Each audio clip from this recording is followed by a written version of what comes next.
तर हॅलो, तर आज आम्ही जात आहोत सिद्धिविनायकला. सिद्धिविनायकला जाण्यासाठी तुम्हाला ठाणेवरून दादर लोकल पकडावे लागेल आणि तुम्हाला वेस्ट साईडला उतरायचं आणि बाहेर आल्यानंतर तुम्हाला टॅक्सीसाठी लाईन लागलेली दिसेल. तिथूनच तुम्हाला टॅक्सी पकडायची. आमचे पर पर्सन 20 रुपीज घेतले आणि ती तुम्हाला समोर मंदिराच्या सोडते. मंगळवार, अंगारकी संकष्ट चतुर्थी ह्या दिवशी लाखो संख्येने इथे गर्दी असते.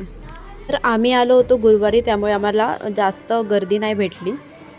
तर तिथल्या माहितीनुसार हे 500 वर्षाहून अधिक जुने मंदिर आहे.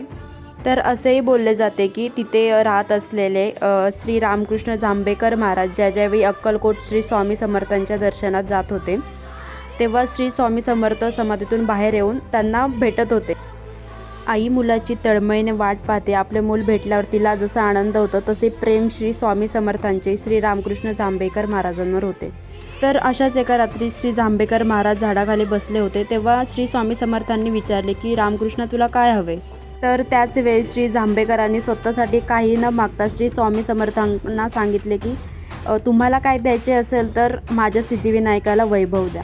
आणि हे ऐकून श्री स्वामी समर्थांना आनंद झाला. तर सगळ्यांना वैभव संपन्न बाप्पा बघता येईल ही कल्पना श्री स्वामी समर्थांना आवडली. स्वामी समर्थांनी जांभेकरांना आशीर्वाद दिला, प्रेमाने जवळ घेतले आणि बोलले की असा भक्त मला लाभला हे जणू माझे भाग्यच. तू मुंबईला गेल्यावर मंगळवारी तुझ्या प्रभादेवीच्या सिद्धिविनायकाला जा आणि तिथे मंदिराचे रोपटे लाव. तुझा हा मंदार इंचाने वाढेल, तसं श्री सिद्धिविनायक वाढेल. श्री स्वामी समर्थांनी तथास्तु बोलले आणि ते तिथून निघून गेले. नंतर प्रभादेवीला आल्यानंतर मंगळवारी त्यांनी मंदिराचे रोपटे श्री सिद्धिविनायकाच्या मंदिरात लावले. त्या ठिकाणी हात जोडून प्रार्थना केली. श्री स्वामी समर्थ, मी माझे काम केले, तुम्ही माझी इच्छा आता पूर्ण करा, असे बोलून श्री जांभेकर महाराज श्री सिद्धिविनायकासमोर उभे राहिले. चंद्राया, श्री स्वामी समर्थांनी दिलेला शब्द खरा ठरो आणि तुला या जगात वैभव प्राप्त हो. त्या वैभवाच्या जगमगाटीने हजारो भक्त तुझ्याकडे आकर्षित होऊन त्या सर्व भक्तांचे इच्छित मनोकामना पूर्ण हो. आजचा हा वैभव संपन्न आणि इच्छापूर्ती श्री सिद्धिविनायक या घटनेची भक्तांना क्षणोक्षणी प्रचिती देतो.